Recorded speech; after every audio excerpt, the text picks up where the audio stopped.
Hello chess lovers, Soren here, and in this video I want to share with you an entertaining attacking game which was played by the fourth world chess champion Alexander Alekhine against an unknown chess player.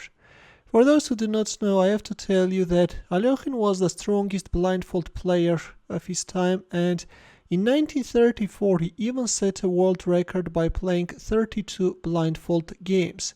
Despite the fact that Alekhine said that it is impossible to avoid a few errors of memory in blindfold events, still he included blindfold games in collections of his best games, and some are real gems. In this video I want to share with you this game which was played in 1922 in Madrid during a 12-board Blindfold Simul.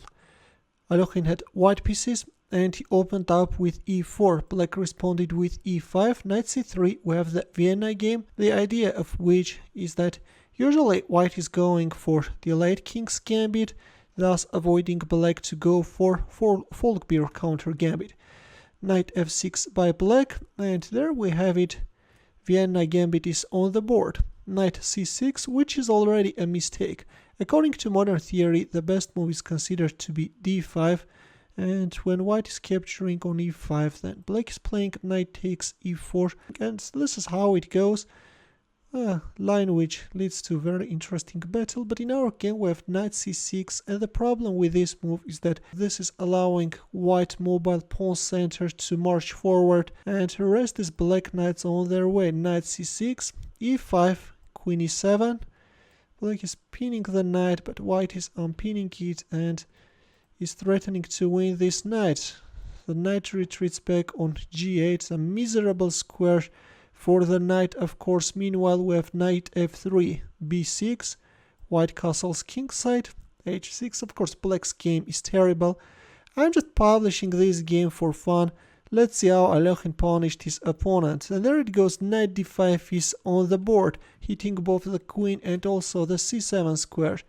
Black played queen d8, and this time we have e6, opening up the bishop's diagonal. Yes guys, Alekhine sees everything what's going on the board. d6, and we have e takes f7 check, king takes f7, and as we have reached the critical position, please pause the video and try to find Alekhine's next moves. Don't forget please that Alekhine was playing this game blindfold, moreover during a 12-board simul, and you are just obliged to find his next moves. Ready? In here, the legend played knight g5 check. By the way, I have to tell you that if you found knight e5 check, then this is also very strong and is winning. The idea is to open up the light squared bishop's diagonal, h takes g5 and bishop h5 check. Here black gave up his rook, but now the queen is joining the attack. King e6, bishop takes g5, bishop e7, and now it's time for a king hunt. King takes d5, queen f3 check. Now if king e6, then checkmate will follow in one. That's why black played king c4. Now comes queen d3 check, king d5, c4 check, king e6, after which we have a checkmate on the board. Finally white queen is doing its bloody job and is killing the enemy king. Of course black's game was terrible, but on the other hand, Alekhine's attack was magnificent, and there is something which still we can learn from this game. The way white went for a knight sacrifice on g5 and opened up his light squared bishop's diagonal is very instructive. In the end, a chess puzzle for you, where the task is to find mate in 2. I know you have seen this position a lot, but this is my favorite chess miniature played by Alekhine, and today decided to share with you this puzzle once again.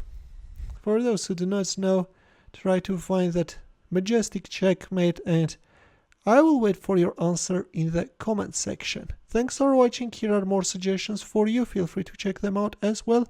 I will see you in my next video. Take care.